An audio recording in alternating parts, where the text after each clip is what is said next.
Hi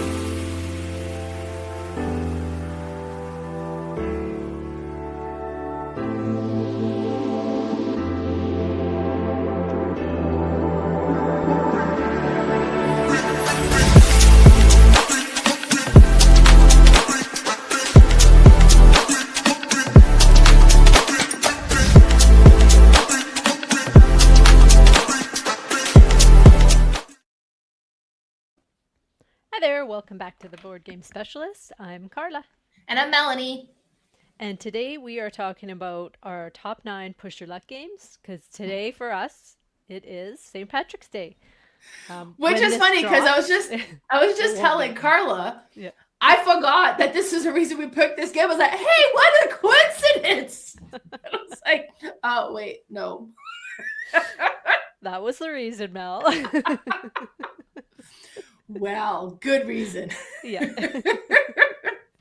Now, we did this list once before, very early on in, I think, our first 30 episodes or so. I think it was in our first 10 episodes. Oh, yeah, it was really early. But we chose not to choose any of those games. That's right. So there's a whole schwack more since then that we've loved and enjoyed. So yes. It should be interesting. Yes, but until we get to the list, are we talking about my game first or your game first? Of course, we'll talk about you first. Okay. Let me get to the right spot. While she's getting that on there, Mel and I are getting to go to a gaming retreat next weekend. 4 days in the mountains of gaming. And maybe some walking and stuff like that. But it's awesome because it's an event that is put on where it includes your lodging, your food, and games. I mean, everybody brings games and kind of shares, but how many people are going to be there, Mel? I want to say it was around 50. Oh, awesome. So it's going to be a nice tight knit group. And what was really cool, if you like, they have all the tables set up and then they run lights above each table. That's cool. So like it's really well organized. Yeah, lighting is important in those conventions because sometimes nighttime comes and you're straining your eyes and it's really hard to get headaches and stuff. So that's really awesome that they're doing that. Yeah. Yeah. So we'll have probably a recap after that, but that'll be a few episodes down the road. But let's chat about what we've played. So I recently purchased this game from my local game store, Wizard's Loft. And this one is called Koi. Now, this is kind of a sequel to the game Bonsai. You know, it has that sort of Japanese theme to it, but instead of building up a bonsai tree, you're building your koi pond. Now, it has quite a few differences, even though there are some similarities in the play, where you draft cards from this board, which is the same in Bonsai. And they can be different things like helpers. Now I'm blanking what the other cards are called. There's some storage. They'll give you extra storage because you only have a little bit of storage for tiles before they go into your koi pond. So you have to store them and then use another action to put them in. So Mel has a picture up here of one of my games I played, and that's the koi pond. That's quite like a 3D board. Yeah, there's a lot going on compared to Bonsai. You're not just building the koi, you're putting some driftwood in there, you're building up some waterfalls possibly. There's even some trees and little lily pads and a bunch of different things. But you're drafting these cards, and that is one of the actions, meditating. So you meditate and you draft one of the cards from the top row, and it'll give you some pieces on the bottom that you get to acquire if you can fit them in your storage. So you can get cards that will actually give you more storage, and you can keep those things until the end of your turn. So you may have gotten something that you can't fit, but then you get something that gives you storage. So it's just at the end of your turn. If you can't fit them in there, then you have to just let them go. You can, if you're not going to meditate, the other action they call is work. I believe that's the name of it. Yes. You can work. And when you work, there's things on your player board you can do automatically. We'll like choose one of them, which is, placing 2 water tiles in your pond. So that's kind of enlarging your koi pond with just blank water tiles. You can place foliage. I'm not saying that right. Foliage. And that is like water lilies, or just some like leaves kind of that will go under the water lilies. You can place a shore tile, and that has to go around some water tiles. And then if you had a shore tile, you could upgrade it and put a lantern on there. And that'll give you a different type of scoring for the line that the lantern is in. Or you can place koi in your pond if you have purchased them. So that's a work action. The other thing you can do is when you're doing the work, if you have helper cards, you can do their actions as well. So it's kind of nice because they have actions that are the same on your player board, where technically you'd only get to do one thing, but if you have helper cards, you'll get to do more. So it has a bit of a little engine builder in there, which is quite different from Bonsai, because you get to an action engine builder. In Bonsai, it's more of a placement kind of engine builder. Right. This one gives you more actions the more helpers you get. And then you can also get the scoring cards that will score for, different things, can be for helpers or for certain types of koi and so on. Then it has these little goal cards that you're going to kind of race to, and they'll be different every game. I think you only choose 2. It could depend on player count. But in our game, it was just 2 cards. No, maybe it was 3. And then you kind of race towards them. So you might have to build up, certain koi beside each other, and then you can place this. What kind of things are in there again? Some really, really neat things. But, and it's just beautiful. Like, it's a very 3D. It's gorgeous. You can build bridges, and they're just like these red kind of torii bridges. They look like paths. You can build odoshi, they look like a little water slide. It's just like a single 3D piece. Some statues. You can put turtles, waterfalls, weeping willows. There's all kinds of things. But your game will change every time, because you're only going to choose so many for player count. Now, the tiles I need to talk about. The koi tiles are acrylic, and they have that kind of look where you place them on the tiles, and they look like they are swimming. Just kind of like the game Kohaku. Is that what it was called? Right. Kohaku, yeah. So they kind of took from there and placed, made the tiles that way. And it just makes it so beautiful, because if you're watching on YouTube, you can see how the fish really kind of stick out, because they are on a clear tile. Now, it's a quick game. It's not long. I would think, 45-minute max, even at high player count, unless you have some major AP. But super quick game, but very thinky, because you really have to plan, and you have to make sure everything's going to fit in the right area.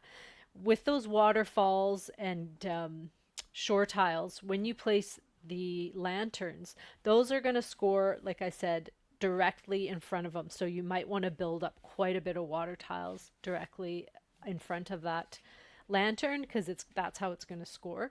And then each koi is going to score as well, depending on how much water is surrounding it and how much water lilies are beside it. So it can double, triple your score for each koi fish if you've built them the right way. It's just one of those neat tile laying games, but I find that these tile laying games are getting thinkier and thinkier. They used to just be like which is good, but they used to be just like a simple, gateway type of game that you could pull out, where this one, I feel like it's a little step up from that. You wouldn't want to introduce this to someone who's never played a game before, but it's just perfect for me. I love it, and that's what I'm talking about today, was koi. It is beautiful. I wouldn't have realized it was following Bonsai from looking at it. Yeah. Yeah, no, very cool. All right. My game. I've been, let's be honest, a little bit out of control lately. And I blame Lee.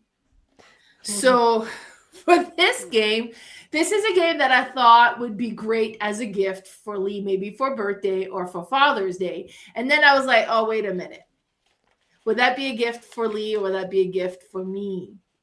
Right? So I was like, let me see if he even is interested. So I showed it to him. I was like, this is what I'm thinking of maybe getting you. Is that something you'd be interested in? Or are we better off to just leave it as like my birthday gift?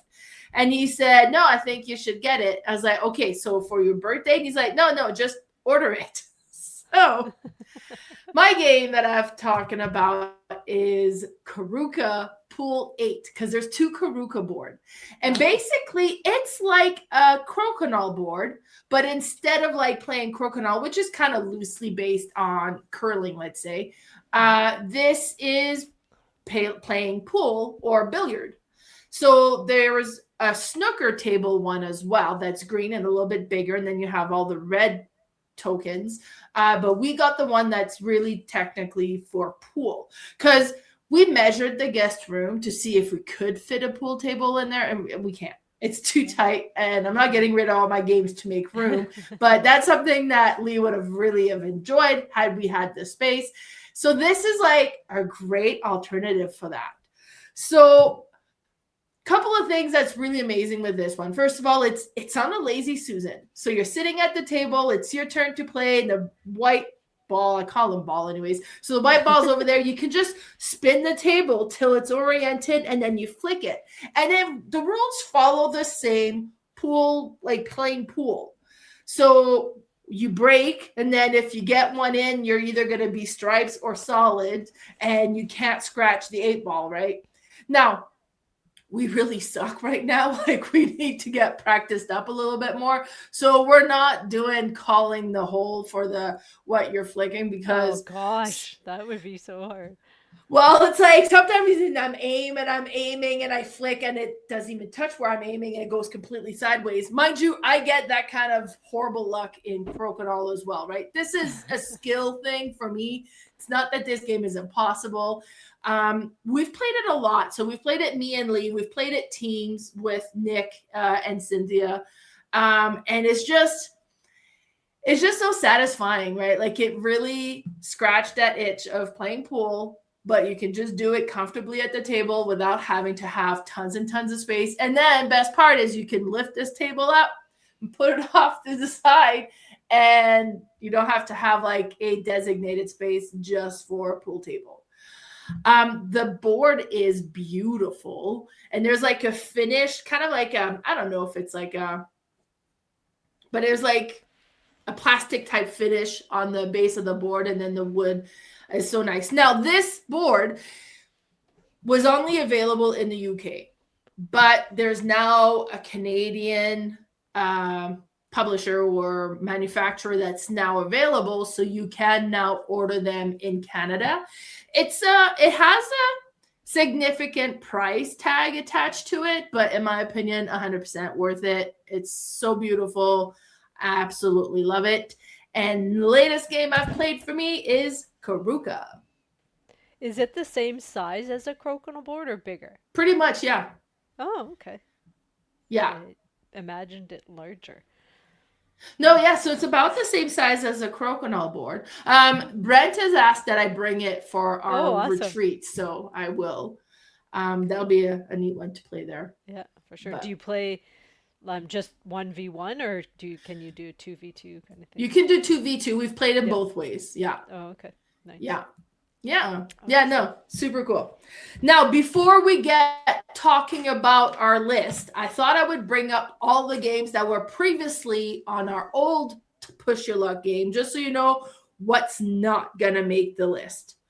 So, in order from lowest to highest, we had King of Tokyo, Can't Stop, Oh My Goods, No Thanks, Tiny Epic Quest, Pandemic the Cure, Diamant, Welcome to Your Perfect Home, Broom Service, 10, Le Havre Inland Port, Lost Expedition, Camelot, Biblios, Thebes, Canopy, Mystic Vales, and Dice Minor.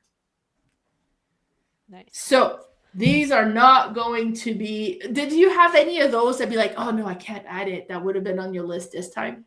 No, I had that list in front of me, so I didn't. Oh, I see. Yeah. I don't know that I had the list in front of me, but there were so many other good push your luck games that had come up that I didn't really have to tweak it all that much. Yeah. Perfect. All right. So we're going to start with a number 9, and we're going to start with you, Carla. All right. So my number 9 is push. Now this one has a similarity to Colorado if you've ever played that, but more in a simpler form. This is the easiest setup ever. You just shuffle the deck and put it in the middle of the table, and then whoever's first takes their turn and starts flipping cards. You take a card and you'll put it in a column. As long as it's different color or number than anything in that column already. You can keep going as long as you want, and you can choose to stop and then take a column, and then the person to your left will take one and the right will take one, or to the left of them, if there's 3 columns. Now, if you end up filling those columns and you pull a card and it can't fit into any of the columns, you've busted and you get nothing. The other player still gets to take a column. The other thing you can do is you can choose to just bank cards. So if you have cards already in your tableau and you might have built up a whole bunch of blue cards, you can choose to just bank all those cards, and those are safe. They will be scored at the end of the game. There is also a few cards that will get played. One will be an arrow that lets you flip the turn. So instead of going clockwise, it'll go counterclockwise.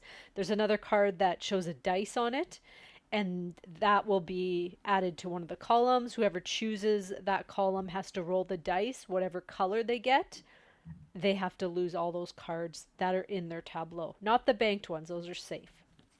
So you just go around playing the whole deck, basically, and then you count up your points. The points are... Now I forget how the points work. I think they're just each 1 point. They don't go by the face number. Do you remember that, Mel? I don't think they go by face value. I think that they're all just 1 point, but I'm not 100%. But yeah, it's been a bit. I know, like the number matters where you place them, right, in the columns. The column, because you don't want the same color or number. But right. Anyway, but it's I just don't know. A super simple game, but really fun because you're just trying to push your luck to get a whole bunch of cards. You really want some. I think maybe you do. Now I should have checked that out. If you do, because you do want some high ones, I think. But anyway. Yes. So I think the numbers do matter, because you would try to take the higher point cards over the low points, I think. It's been like, I haven't played this in a little while, but now that I'm looking at it, I'm getting a craving. I know. It's like one of those silly, like, almost Uno-like games, but it's fun and simple, and it goes over well with everyone. So that's my number 9, push. Great pick. Yeah, I think like we go doing the library game night tonight. I think I'm gonna bring this one. Bring that one. Yes, perfect. Wonderful. All right, my number 9 is Lure. And this is one that we have been playing so much lately. And every time we play it, everybody absolutely love it. And the push your luck aspect to this comes with how many dice are you going to bring in. So Lure is a game about fishing. And you're going to have some fish that gets flipped over every round, and they all have a different requirements. Either you need to have a total of so much, or you need to have a total of so much and above, but then you need to have a dice that is a 1 and a dice that is a 3, or different things like that. Then at the start of the round, you're going to look at all your dice. You have a D20, a D12, and I think it's like 5 D6. And you're going to pick how many dice you want to bring in. Now, it makes sense. If you bring all your dice, you're more likely to pull the fish that you need. However, whoever brings the least amount of dice gets to roll first and gets to go fishing first. So if you bring too many dice, there could be no fish left for you. It was like, great, well, I rolled everything I needed, but there's nothing left. So that's a disadvantage. But also, whatever dice you bring into the fishing for this round is kind of locked away for the next round. So you have to use the other dice. So you really got to like consider, okay, can I do it with 2 dice? But like you have very specific requirements. Like maybe I will roll just a 1 and a 3. Oh, wait, I needed 9 or more, so that's not going to work out. So I better bring 3 dice. But now 3 dice, I might not get a chance to, to go fishing. We'll see how it goes. So that aspect was so interesting. And we played with like some of the neighbors. And the one kid that was playing with us, he would bring like almost all the dice and then have just 1 dice left. And everything was like 2 dice requirement. He's like, I'll just take the lure now because you get a lure if you don't get a fish. But he ended up winning with like 50 points because when he brought in all the dice, he cleaned house. Oh, wow. So, but it is, and then, like push your luck, but then the dice rolling is just so satisfying.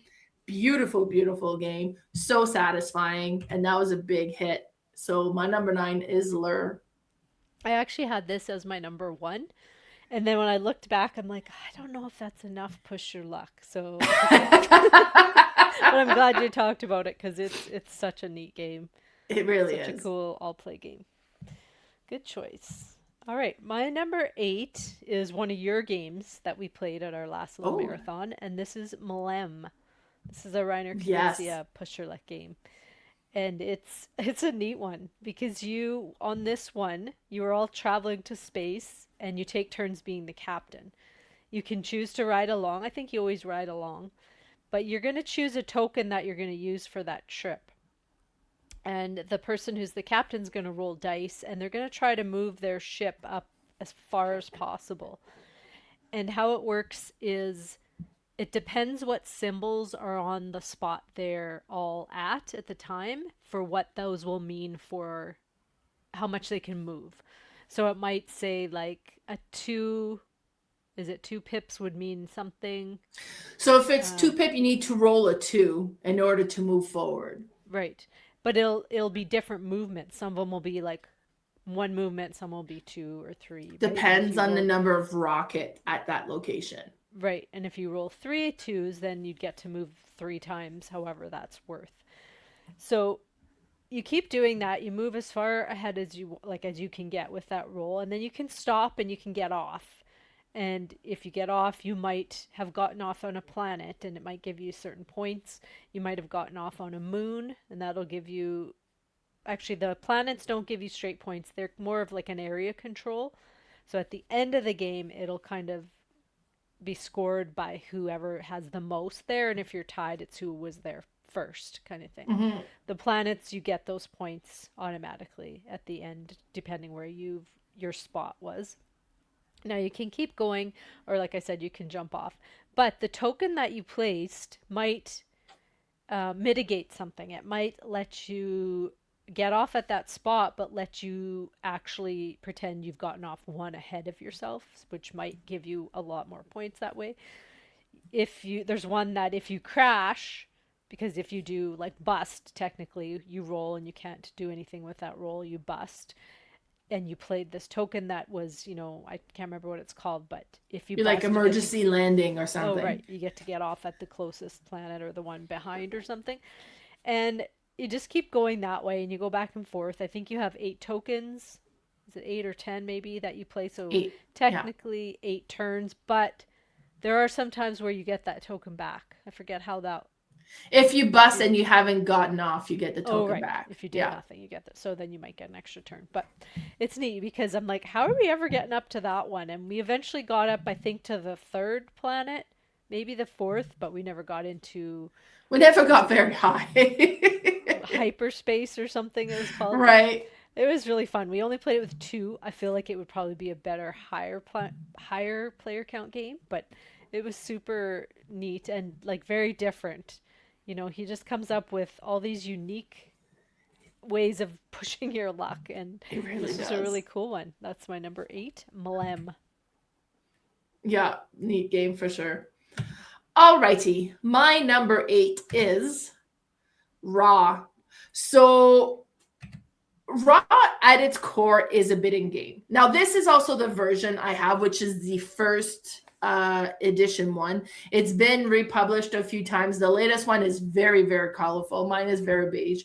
But I still really like my version. Like, you still have the nice big bag, and then the board is like all embossed, so it's beautiful. Now, this is, as I said, a bidding game, but it has a push your luck element to it, because every round you're going to draw in the bag and you're going to pull out a token, and you're adding that to the pile, and you can decide, do we go for more, or should I initiate the bid now? And because it could be that you pull a token and there's like a drought or something negative that happens that it'll cause you to lose a tile or something. It's like, oh no, man, I really don't want to win this now, right? And then, so there's that aspect that definitely has kind of a push your luck element. But then in the bidding as well, because you're going to bid and you have these tokens to begin with, these big tokens that are part of the bidding. And you have the one that's in the middle is like, so it starts with the 1. Which is like a lowest number you can have. Be like, okay, well, I really like the tiles there, but am I really going to bid my 13, which is like one of my highest number for 1? Because any token that you win gets into your hand, and those are going to be your bidding tokens for the next round. You're not going to accomplish a whole lot with 1 unless you're the last player and you can just try to go as far as you can. So definitely this is a bidding game. But there's definitely a lot of push your luck element to it, as to how far you want to push it before you start bidding. And then also before somebody else calls the bid. Because the benefit of calling the bid yourself is you're the last one to bid. So you kind of have a control than if you're mid-pack having to bid on the thing that you were just trying to push for more, right? So really, really interesting game. Really nice. We played it at Card Tree. That was my first time playing with like the Deluxify beautiful, colorful version. And it was great. It looks great. I still like my copy, and I probably won't change my copy, but so nice. And that is my number 8, Raw. Yeah, I don't know why I didn't think of this one as a push your luck. I think I just thought auction, but yeah, there's a lot of push your luck in this one for sure. All right, my number 7 is another Reiner Knizia game, and this is Circus Flohcati. This is a card game, a very colorful card game. There's, I believe, 12 colors in there, 12 different colors. I might be wrong, could be give or take 2. But this is another one like Push. You shuffle the cards and you set the deck in the middle of the table, and the first person takes their turn. They start flipping cards. Actually, there is one card flipped already, but you're just flipping cards and you're just trying not to have the same color. But you are only taking one card, so it's not like, you're going to get all these cards. Now, what you're trying to do is you're gathering a handful of cards, and at the end of the game, you'll like to have the highest of each color, because you're going to get to count each color in your hand, the highest of it. So if I had a brown 7 and a brown 1, my 7 is going to count. Now, the other thing you're going to do is you're going to try and lay down these trios. So 3 of a kind, meaning 3 of the same number. You're going to most likely want to use your lower cards for that, because every trio is worth 10 points. So you're not going to probably want to use your 7s, because those are the highest of each color, and they will count as 7 points each at the end of the game. So you're going to want to use the smaller cards. But the other thing is there are some action cards in there. So you might pull a card and then it says, and you have to do the action. The action might say you get to pull a card randomly from another player, or they have to just give you a card, or you have to give them a card. There's all different kinds of things. And most times after you've played your action card, that ends your turn. So just all you're doing is gathering these cards. Now, the one last thing is how the game can end. It's 2 ways, I believe. One way is you could have, I think it's called a grand circus, which means you have 1 of every color. And if you do, right, you end the game that way, and you get an extra 10 points, I believe, for that, and then you'll count up all your points. The other way is if you go through the whole deck. Now, there's luck involved in this, obviously, but the push your luck is if you have like a 2 in a couple different suits and you want to get that higher card, and you keep flipping and keep flipping, and you're hoping to get, a higher blue, light blue 6 or 7, and you keep pushing and then you bust because you've matched 2 colors. There's a lot of busting in this one, and the zeros and ones are quite valuable because those are what people want to build their trios with. And it's just, very simple but fun little card game. And that's my number 7, Circus Flohcati. And you can see in the picture, if you're watching on YouTube, this was a picture of my hand, and I was doing pretty good. She kept pulling the 7s every time. I'm like, she got like 3 or 4, and I'm like, okay, wait a second. It was ridiculous, the amount of 7. What? How are you getting all the 7s? I think I got maybe 2 7s out of the 12 or 14 that there are. Yeah, I had a mitt full of them. That was hilarious. Nice. So yeah, this is our 3rd Reiner Knizia game in a row here. Oh, all right. My number 7 is Tobago, which is not by Reiner Knizia, so we broke the streak. So Tobago is very interesting because this is a reverse deduction game. And at first I'm like, what does that even mean? And me and Kayla played this in our hotel, like on the tiny little hotel table, like the corners of the board were sticking out. But what happened is you have these 3, I think it's 3 treasures. And you have this map that you build of this island, and there's all sorts of stuff on the map. So you have like the terrain. So you'll have the rocks and the forest, and you have like this swampy area, and you have like this river area, and you have the beach area, whatever. But then you also have like these things on there. So you'll have huts that are there, and you have these little statues that are on there, and you have the trees that are on there. And then you have like yourself, your little kind of Jeep that's on the board. So you start on the board in the Jeep, and you have these cards, and on your turn you're gonna add cards to each of the treasures. Like you decide which treasure you want to add a card to, and this is gonna add a rule for that treasure. So it could be that it needs to be within 2 spaces of the beach, of a beach tile. So be like, oh, okay, so it can be here, here, or here. So you decide what the rules are, and you keep adding rules to this treasure until it gets down to like, okay, there's not a lot of options. And then you put the cubes to kind of show where it's possible that they can be because you've eliminated the potential. And then until a tile is or card is added, there's only one chance the treasure must be in this one spot. You've eliminated all the other spots.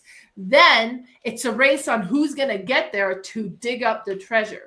So once somebody reaches the treasure, now we're going to be digging for the treasure. So anybody who contributed a rule into it is going to partake in the treasure. And then the person who found the treasure is going to get to go first.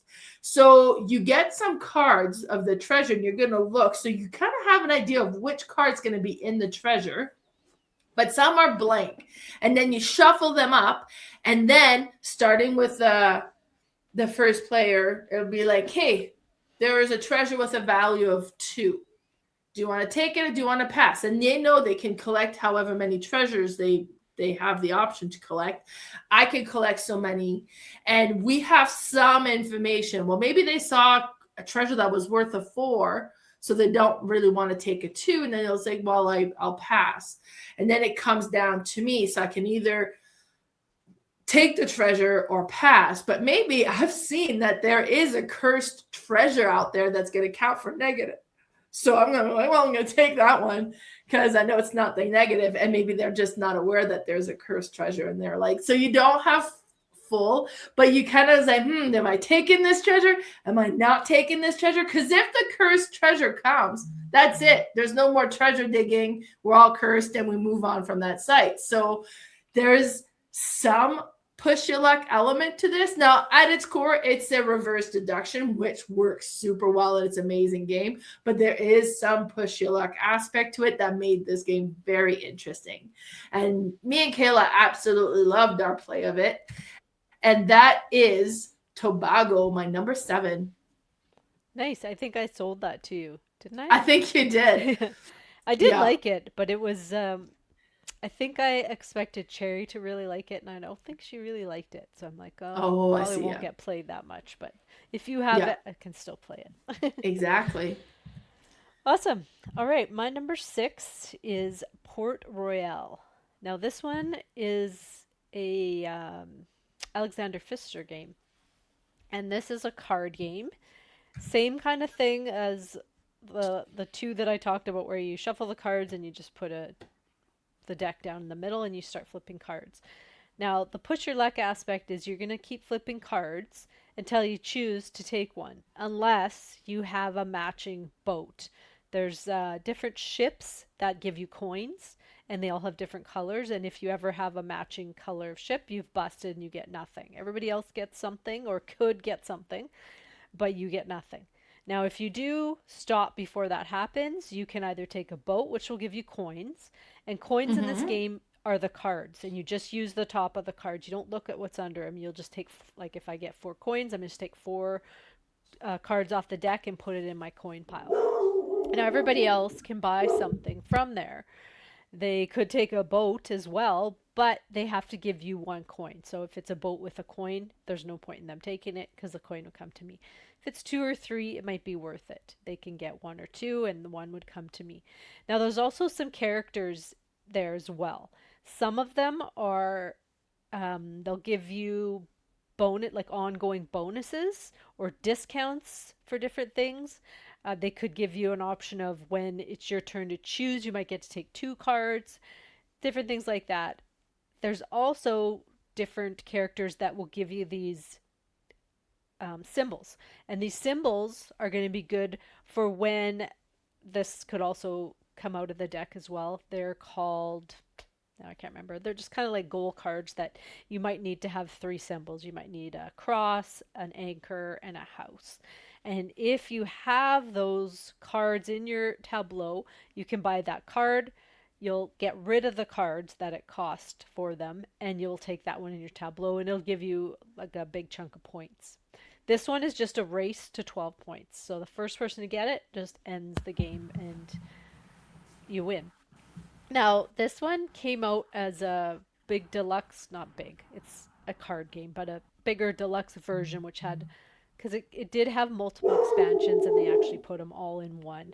There's a cooperative version and all that, but it's really not necessary. If you just have the base game, it's just an awesome one. This used to be John's favorite game to play because we would just keep playing until someone won. And of course, if he didn't win, we had to keep playing until he won.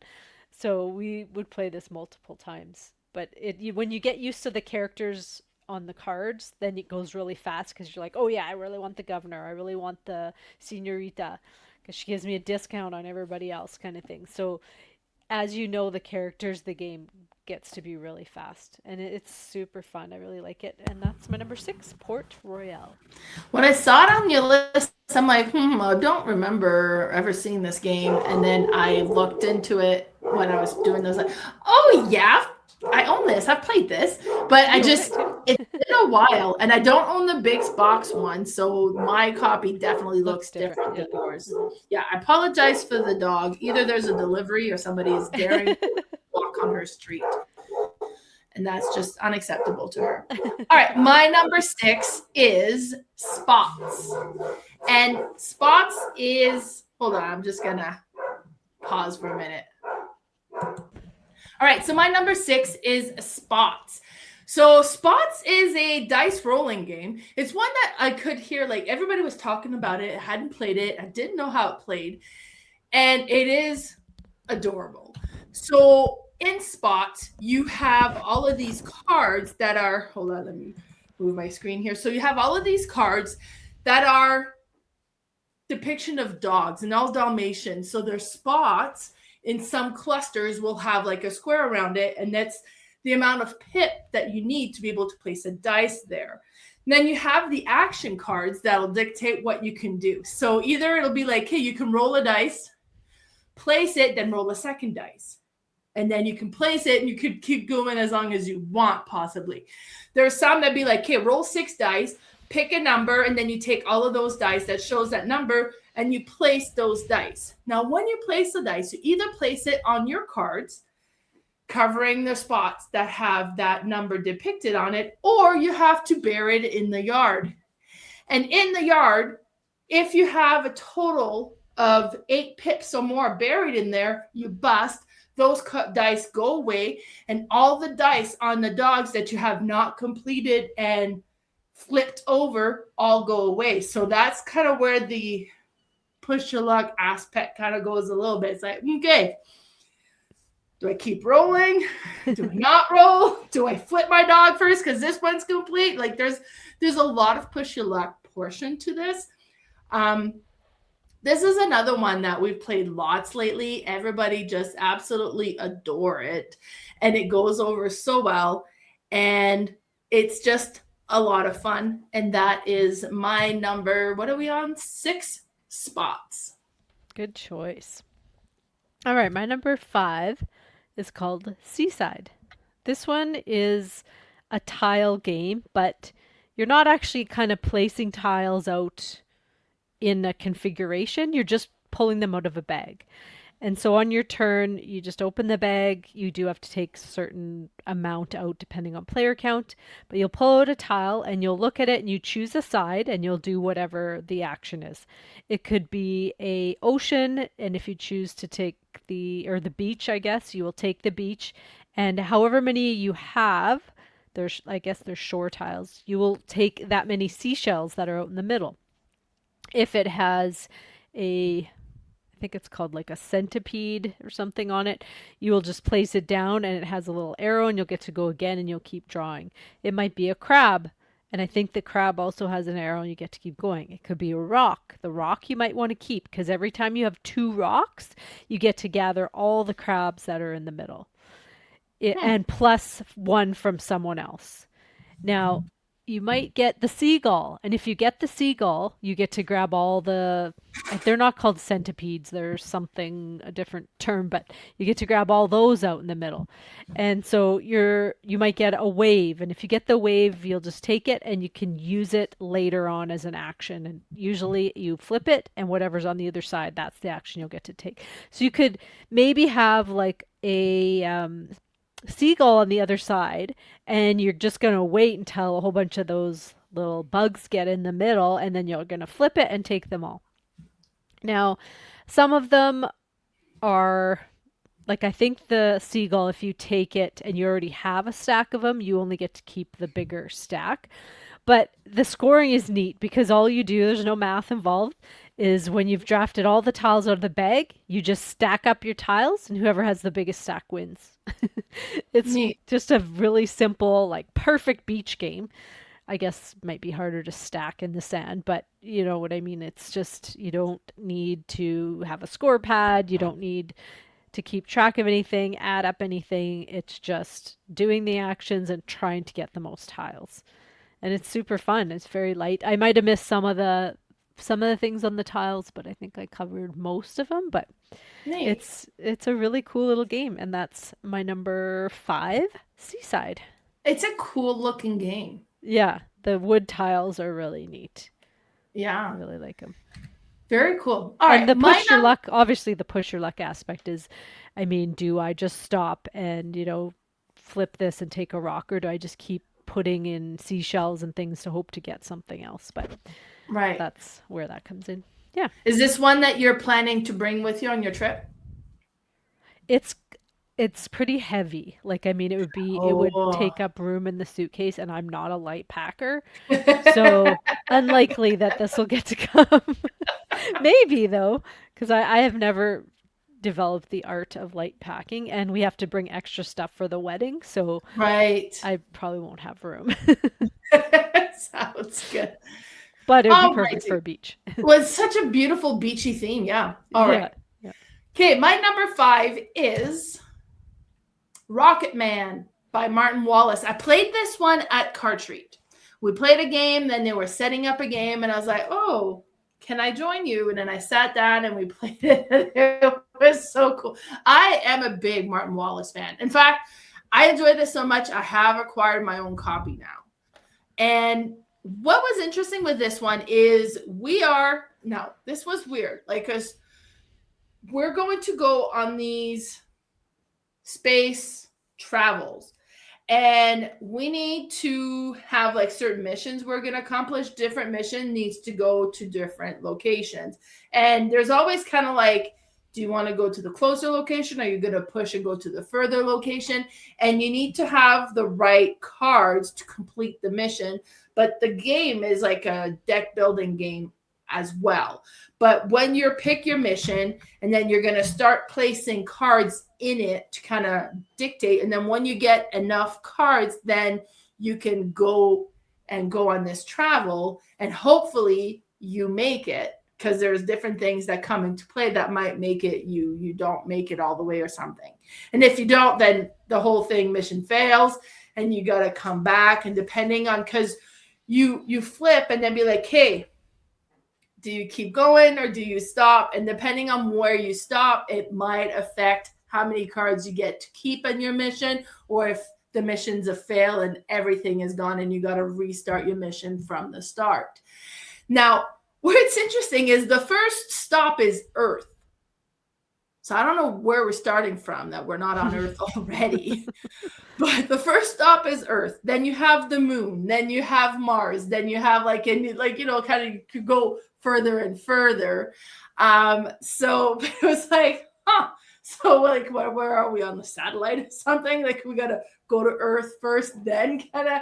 So I don't know where we're at now, but this game was so interesting. It was so neat. Definitely has strong push your luck. Mostly when you be like, hey, I think I've collected enough. I'm going on this mission, and you initiate the mission, and you gotta you flip this card to see if you're gonna make it far enough space-wise to kind of reach however far you need to go. And then there's like, hey, do you call it quits? I don't think I'm gonna make it, so I'm gonna stop. Or to be like, maybe I will be fine, and let's push. So there's a very interesting push your luck aspect to this game, and it was so neat. I quite enjoy it, and that is my number 5, Rocketmen. Yeah, this wasn't the last card treat, right? It was a couple before? No, it was a couple card treats ago. Yeah, it was still at the restaurant.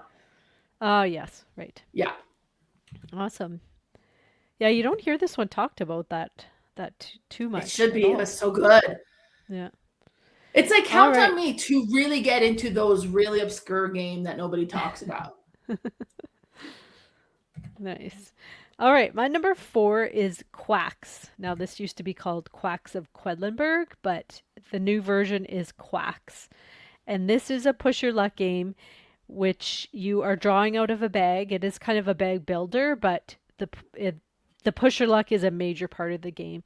Mm-hmm. You have this cauldron, which is your player board, and you're going to draw these little tiles, tokens out of the bag, and start putting them around in a kind of a circle, or spiral, I should say, starting from the middle. And what you want to do is I can't remember how many cherry blossoms, but there's so many value of them that once you get to that point, you bust.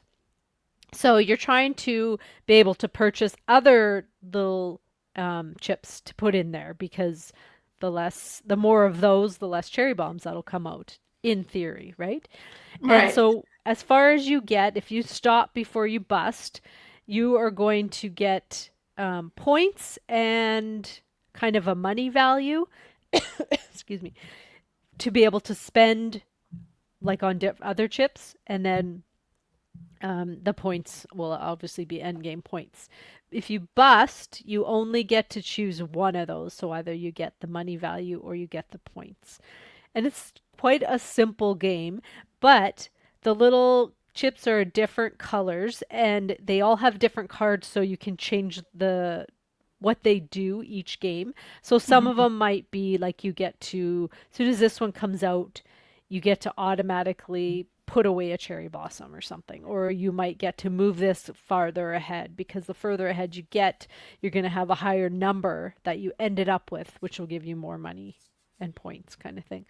That's very simple gateway, but it's a fun one. And I know people don't like this new art and this new cover and everything, but I really like it. I probably will end up acquiring this game. I don't have it. I've never had it. Oh, okay, yeah. But I probably will if I can get my hands on a deluxe copy, because then they come with the acrylic chips instead of the cardboard, Yes. which in a bag builder, I think it's important to have those just for wear and tear.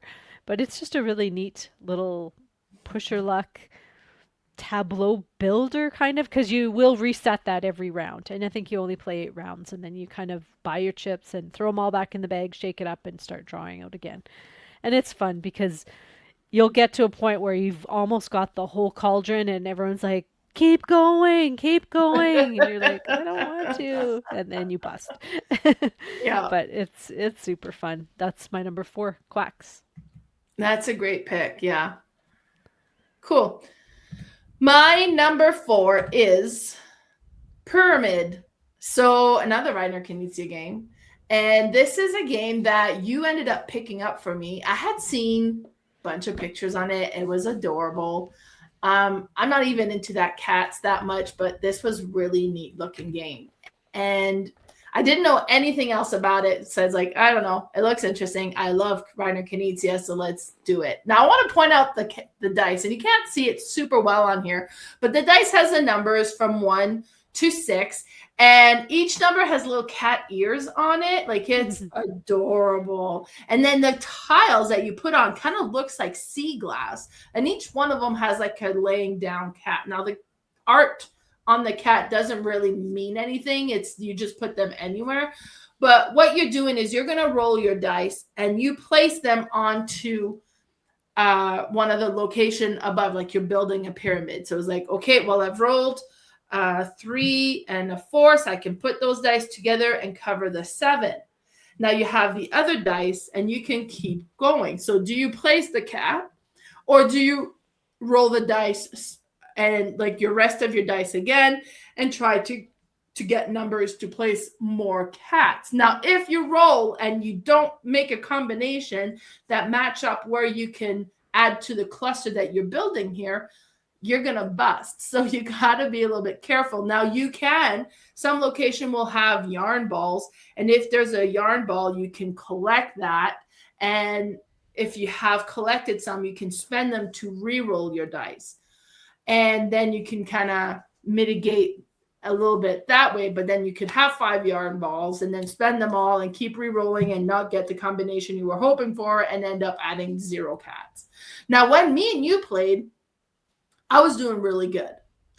And then I played with Lily, and she like got out of cat. Like, so she used all of her cats and ended up collecting all of the yellow cat tiles as well. Like all of them. Oh, wow. So, well, so she automatically won then. Yeah. My luck had been wasted on the game with you, and there was nothing left for when we played with Lily. But Lily tends to have crazy dice lucks. But it's just really neat. And then there's some spaces that are 12, and if you're able to cover the 12, you get to put 3 of your cats. And it's the first one to place all of their cat tiles. And then you kind of keep going till the pyramid is filled if you can, and then see how many of the yellow tiles you can collect. I got to collect none with Lily. I had collected quite a bit when I played with you. But the game is super adorable, simple, and just so satisfying to play. So that is my number 4, Purrramid. Awesome. Yeah, the tiles are so nice. They have like a matte kind of finish on them. They're very satisfying to hold. All right, my number 3 is another card game, and this is called Dead Man's Draw. Now, this one is a pirate-themed game, but it's quite a neat one. It is another one of those games where you shuffle it up. You do have to take out some cards and actually put them in the discard, but then you will just draw from the deck. And you start drawing cards, and the way you would bust is if you have an identical card. Now, each card has a different ability. You might have an anchor. I forget what the anchor does. It's either, I'll talk about some things that I do know what they do.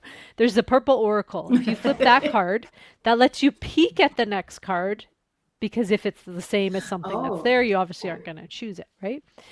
If you draw the Kraken, that forces you to take 2 more cards. If you draw a key and a treasure chest, You get to shuffle the discard, draw 2 or 3 cards, and get to place one of those out into the middle there. So hopefully you're going to draw a card that isn't already out there. Now, at any time, you can stop before you bust and take all those cards, and they will just go into your tableau.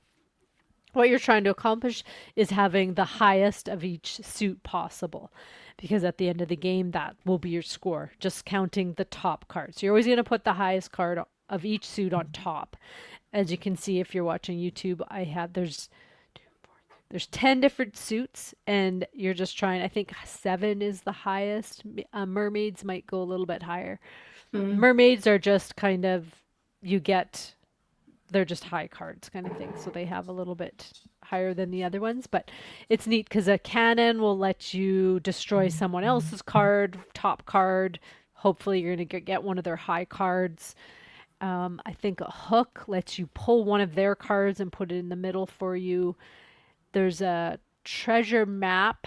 I think the map, what that does is it lets you, once you place it, everything before it is saved. Even if you bust, you get to gather it. I might be confusing that with another card. But they just have all these different little abilities. And then you also have different player powers if you choose to play with those. And that lets you do different things in the game that other people can't do. It's just a really fun one because you're just going through the deck twice. I believe that's the whole game. And just trying to get the highest cards. Sometimes you'll end up with a whole bunch, and sometimes you might have like nothing that is in your tableau. So it's, just like every push your luck game can be swingy, but it's quick and super fun. And that's my number 3, Dead Man's Draw. That looks like a cool one. Yeah. There's actually player mats that I don't know where they came out. This was quite an older game, but if I could ever get my hand on them, because then it shows where everything goes and just organize it nicely. But nice, they look neat. Yeah, very cool. Alrighty, my number 3 is Formula D. So Formula D is a racing game, such as Heat, Downforce, Flamme Rouge. They're race games, and I think a lot of the race game have a luck element to it, but you feel it more, I find, with a Formula D with the push your luck aspect.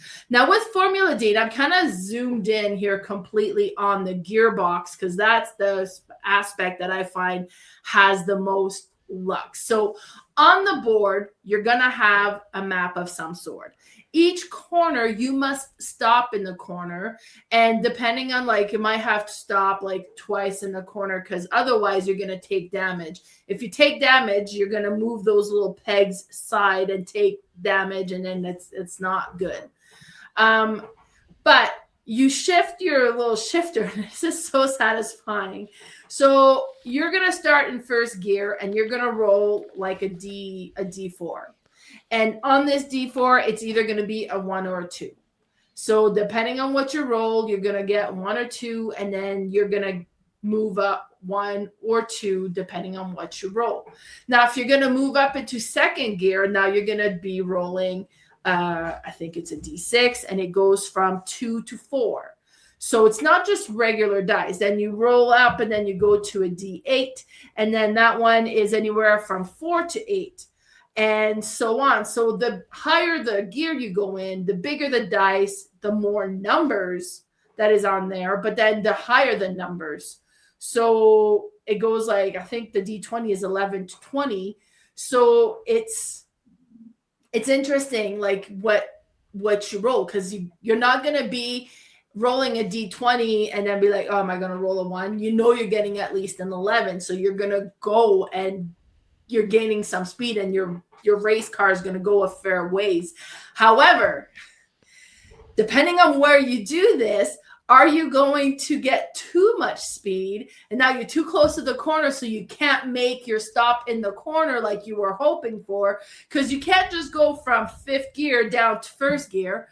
You can only shift down 1, and then if you go and you blast through the corner, then you take tons of damage on your vehicle. You're wearing your tires and your brakes because you got too much speed. And if you take too much damage, you crash, right? So I find that luck aspect, the push your luck aspect, is very prevalent in all the race game, but especially in Formula D. And that is my number 3. Nice. I haven't played this one yet. I played some of the other racing ones, but this is the one that I need to try with my son. He loves this. Oh, yes, you need to try this. Mm-hmm. All right. My number 2 is a crossover. Now, I know you had mentioned we had crossovers. This is one of them so far, and this is Spots. Spots is such a cool game. It's it's just so funny that you can push your luck, keep rolling, and a lot of the cards out there will let you roll one more dice, and you can keep rolling it until you choose not to. So you're like, oh, okay, I'll roll one more, and then you get it, and you might have one spot left to fill on your cards. And I can't remember if you said this, but if you happen to fill all your cards on your turn, you get to just fulfill them for free. You don't have to take a turn to do that. So it's really tempting, if you only have a couple spots left that aren't filled with dice, to keep going so that you can just do it. You just need to fill 6 cards and you win the game. So it sounds easy, but it's nice because there's so many different tricks that the game comes with.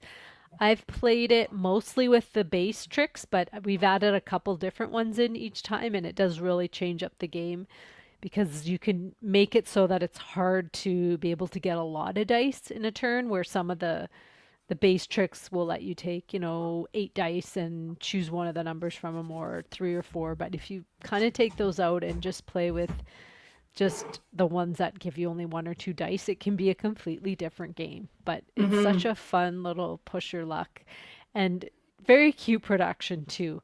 It was, they made the bones, little meeple bones. The dice are quite nice quality, and then the tricks are nice, really thick cardboard, so they're more like tiles. And the card stock is nice on the dogs too, and all the different positions the dogs are in is really cool. It's just a really lovely game, and that's my number 2, Spots. Nice, good pick. All righty, my number 2 is Flip 7. And Flip 7 is definitely pure push your luck. And it's like right in the title, press your luck. So with Flip 7, you have the deck of cards. It's all shuffled. You take a card and you flip it in front of you, and it's going to be a number anywhere from 0 to 12. There is 1 0 card, 1 1, 2 2s, 3 3s, and so on up to 12 12. So if you click and you put a 12 in front of you, that's great. That's 12 points. So that's a lot of points. But chances are you're gonna get another 12, or your chance of drawing another 12 are very high. And if you ever draw the same number as what you already have in front of you, you bust, you get 0 points. So there's that. Now you get a 0, that's great. Guaranteed you're not drawing another 0, but you're also lost 0 points. Well, the 0 is 0, but the 1 is 1. So there's that aspect. So it's like, okay, I'm feeling really safe. I got no points. But you keep flipping, right? So you turn, and it's neat because it's everybody flips a card in turn. So then it comes back to you, flip another card. So there's not a lot of downtime. And then you're kind of motivated to see what the other people say. Oh, you're gonna bust, you're gonna bust. It's like, and then if you're like, okay, then you draw a 9, the next person draws a 9, and it's my turn, and I also have a 9. I was like, what, like, am I gonna draw a 9 that just didn't get shuffled and they're all like together? It's like, oh my God, maybe I'll pass. So, okay, you pass, and then the other person draws, oh, it'd have been fine. So there's like that happens all the time. It is so satisfying. It is a super simple game. Very simple. So you can play this with anybody. This is also really great entry level because it's entertaining. There's no really skills needed. It's just fun. And if you ever get 7 numbers, then you get a bonus 15 points. Now, there's a couple of specialty cards that comes up. There's a freeze card that you could play on somebody else, and it forces them to stop and tally the points that they have now. Or there's a flip 3 that forces somebody to flip 3 cards, kind of like, I think you're going to bust, flip 3. And then maybe they don't, and it's actually you did them a favor. And there's going to be like a second chance that if you get that and you bust, you can discard your second chance, discard the card you bust, and then decide if you want to keep going. Really, really neat. Now, I know they just came out with Flip 7 Vengeance or Revenge. Oh, yeah, maybe it's Vengeance. I don't remember. I keep mixing those two names. They also did a Grinch version of this game, which I really, really want. But I think the Revenge or Vengeance version has a lot more take that to it. Oh yeah, there's a divide by 2. You can steal cards. Nice. I think you lose cards. Like there's all kinds of things. The Grinch one is exactly the same as this copy that you're showing. Yeah. It just has more Grinch art on it. Which would be amazing. So, but yes, this is my number 2, Flip 7. Nice. All right, my number 1 is a tile laying game, and this is called Captain Flip. Now, took me a while to get this game. Oh. Apparently, it's not. So, all right. That is not a push your luck game. That is a strategy game. There's no luck in that game at all. Jeepers. Okay. So Captain Flip is a tile laying game. Now, you all have player boards. You use the same one. The game comes with several different maps of ships, basically. I'm going to say 8 to 10 because I think there's 4 or 5, and then on the other side is a different ship. So you are just going to pull a tile out of a bag and place it down and decide, do I want that side of the tile or do I want to flip it? You don't get to look at both sides. Before you choose, you look at the one side and then you decide, do I want that side? Yes. Okay. Then you place it on your ship. If you don't, you flip it and you're stuck with what it is. Now, they all have different things on it. They score differently. You might have, I can't remember what he's called, but he just likes to be at the very top of a ship. He gives you extra points. You might have a buccaneer, I believe he's called. And he's like I think he throws cannons or something. And if you have 3 of them, you automatically lose the game. So you don't want 3 of them on your ship. You might have a cartographer who collects maps. And if you get him, you get to grab the big map and you'll get a coin every turn. Mm-hmm. You may draw a monkey and he lets you flip a tile next to where you place him. So it might be a tile that you've already got points for. You don't need it anymore. You want to flip it and it might help you somewhere. Now there's different columns, and I think it's the first person to fill 4 columns basically triggers the end of the game. You always have 5 different columns on your ship, and that they will change. Like sometimes you'll get to the top of the ship and it'll just give you 5 coins or something. Or you might get to the top of the ship and they want everything in that column to be different. You might get to the top and they want everything to be the same, and just different things like that. It's just really neat. Each map plays a little bit different. I say map, but it's ships, but it's kind of like a map because they're all, have different rules. And this game plays in, I don't think there's been a game longer than 15 minutes, even if full player does play count, quick, yeah. Because it's so fast. It's one of those games like, okay, let's play it again. Let's do another ship or something. But so fun, and you just count your coins at the end, and that's it. Whoever has the most wins. It's not who triggers it, it's who has the most. Some of them give you end game money, and most of them are just in the game. You'll get the points, but super simple, super fun. And I know they're coming out with expansion boats for this, which will be very easy to stick in the box. It's quite a big box. There's lots of room, so it's one of those that you're not going to have 2 boxes if you want more variety for it. But it's a really fun game. That's my number 1, Captain Flip.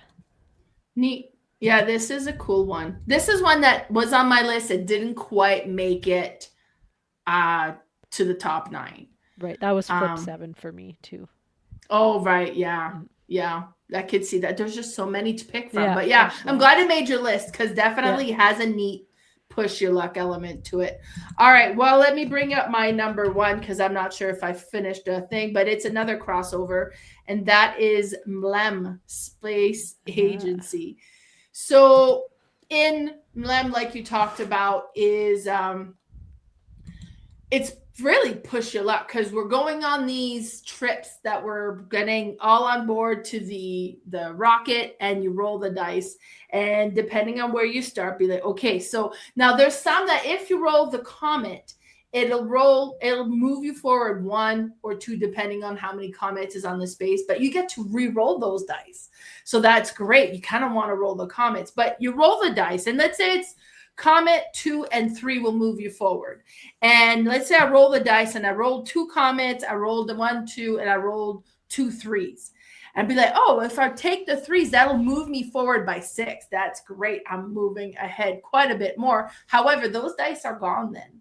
So I probably will take the comet then, because I can re-roll and I'll have more dice. And then so take the comet, we move by a couple of spaces. Now it's like 1, 2, and 4 that'll move you forward. So I roll the dice, and I rolled 1 4 and 3 1s. Well, I'm gonna take the 1 4 because then I can re-roll those 3 dice instead of dedicating. So be like, okay, so I'm discarding a 4. We move up by 4. Now we've reached the first planet.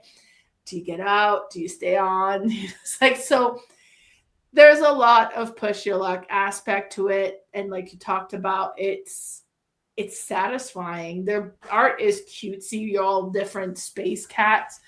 And it has something with it that's so satisfying. And you'd be like, I'm going to get off. I don't think. And then like you guys keep going, because if you get off and I was the main player, then whoever's behind me moves into the pilot position, and then they take over the rolling of the dice, if there's any dice left, kind of thing. And then they keep going, and then watch, you got off and you finally reached a 7th moon. Well, I don't think there's 7 moon, but like you've reached a 4th moon, and I got off at the first moon or the first planet. Be like, well, so it's neat. It is satisfying. It's like, it's one of those games that's hard to take a picture of because it's such a long metal board. Mm-hmm. But really, really neat. And that is my number 1, MLEM, which is another crossover. And that player mat, or the game mat, is so nice. And fits in the box. Yeah. Love it when awesome. they have a neoprene mat that fits in the box. Yeah. That's awesome. All right. Well, that was our Push Your Luck games. Next time we are going to be talking about nautical themed games. That's right. That was actually really done this. A recommendation from somebody on our Discord channel. Yeah. Yeah. Yeah. So we haven't done this one before. We've done pirate and Viking, but this one is like just specifically nautical. So be interesting, because I looked around. I do have quite a few that I didn't come to my mind, but just looking, I noticed that there's more than I thought. So will be interesting. Yes. So before we end this one, Mel, where can people find you? All right. So I am on Instagram at Mel's_boardgame_room. I'm also on YouTube, Facebook, and Bluesky as Mel's Board Game Room. As I mentioned, we have a Discord channel, so be sure to join us on there. And you guys have just started doing a Monday BGA game as well. Yes. I say you guys, I'm part of the Discord. I'm there. I just don't really play BGA.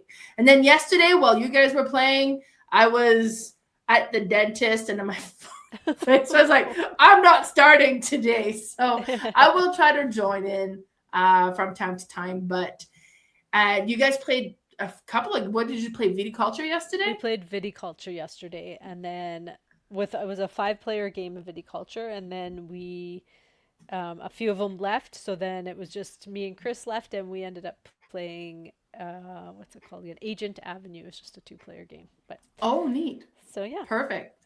Yeah. But it was nice because we got to chat with everyone. Yes. And so we had the chat going. It was nice because a few of them like we game with a lot, but one was a girl from the States that she just joined recently, and we got to learn more about her and chat with her, and it was really interesting. Yeah. Nice. How about you, Carla? Where can we find you? I'm on Instagram at boardgamespecialist, all one word, and I have a Facebook page called Red Deer Board Game Fanatics. Well, thank you all for listening, and we'll chat with you next time. Bye for now. Bye, everybody.